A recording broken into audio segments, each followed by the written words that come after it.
Okay, we're going to get started on our guided practice here. So number 1 reads, the children in Miss Carlisle's class read 337 books. And the children in Mrs. Buter's class read 284 books. How many books did the children in the two classes read all together? Again, we always go back and underline the important information. 337 books, 284 books. And the question asks, how many books did the children in the two classes read all together? So what kind of problem is this going to be, everyone? Get ready. Yes, a some more. So we know we are going to add these two numbers. So we have 337 plus 284. 7 plus 4 equals, get ready, 11. 3 and 1 equals 4, and 4 plus 8 equals 12. Carry the 1. 3 plus 1 is 4, and 4 plus 2 equals 6. So let's go back over here and write our number sentence. 337 books plus 284 books equals 621 books. All right, and the answer, we always write again, 621 books. Always label. Good job. Okay, so number 2 says write the number sentences for these arrays. So we're going to start with our rows across, and we're going to count 1, 2, so we can write it 2 by. Let's count across the top now. 1, 2, 3, 4, 5, 6, 7. So that is a 2 by 7 array, which equals how much? 2 times 7 equals, get ready? Yes, 14. Let's go ahead and do the one on the right. Let's count that. 1, 2, 3, 4. So we have 4 by 1, 2, 3. A 4 by 3 array, which equals what? Everyone, get ready. 12. Good. All right, number 3, color 2 3/4 of the circles. All right, so let's just start with the whole numbers. So first we need to color in 2 circles. And how best should we color in a 3/4 of this last circle? I think the first step we need to do is to go ahead and divide it in quarters. So first of all, we can divide it in half, and then go ahead and divide it in half again that way. So we have 1, 2, 3, 4 quarters. 4 fours equals 1 whole. So we're going to color in 3/4. So we've got 1/4, 2/4, and 3/4. So we have 1, 2, and 3/4. Okay. All right, number 4. How many yellow tiles are in bag A? So let's look. This is bag A, and we're looking for how many yellow tiles. Looks like we have 3. Right, 3. Which color has one more tile than green? So this is green. Which one has one more tile than green? Yes, I think it's blue. Let's go ahead and write blue. Which 2 colors make up half of the tiles in bag A? So first of all, we need to know how many tiles are in bag A. So let's count how many tiles in total do we have. So 6 plus 5 is 11. 11 plus 3 is 14.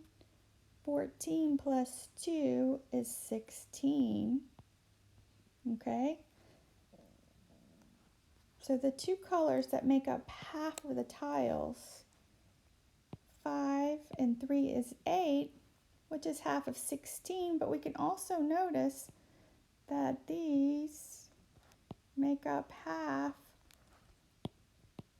the bag, right? So the two colors that make up half the tiles in bag A are green and yellow. So let's just make sure we circle green and yellow. Number 5, I have 2 quarters, 1 dime, 3 nickels, and a penny.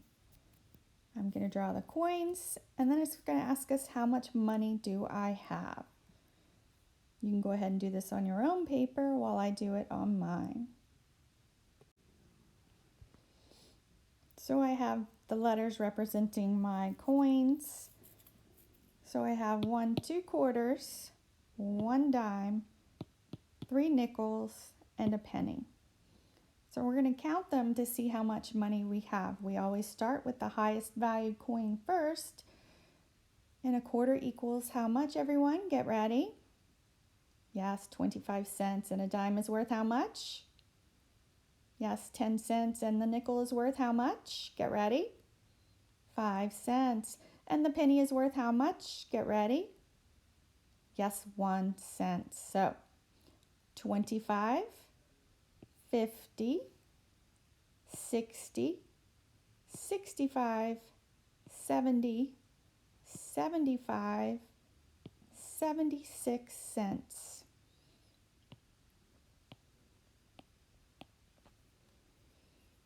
Number 6 says trace a pair of perpendicular line segments in problem 5 using a crayon. So when it says trace, we're going to trace over it, but we also have to make sure we're reading the question clearly. It's asking for a pair. And what's a pair equal? Get ready. 2. Good. And perpendicular lines. Do we remember what perpendicular lines are? Perpendicular lines always have a right angle. All right, so let's go ahead and trace a pair of perpendicular line segments. Alrighty, so I'm going to say here and here. That's one perpendicular line segment. And I'm going to go ahead and come over here and do these. That's another set. You could have chosen this one or this one as well because it has 4. All right, let's do some of our math problems.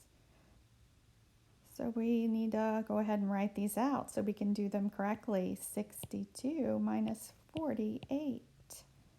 Can we take 8 from 2? No. So let's go ahead and borrow a 10 from the tens column. The 6 becomes a 5. The 2 becomes a 12. Excuse me.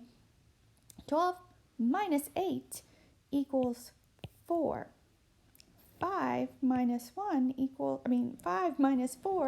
equals 1. So the answer is 14. Let's go over and do the next one. 563 plus 194.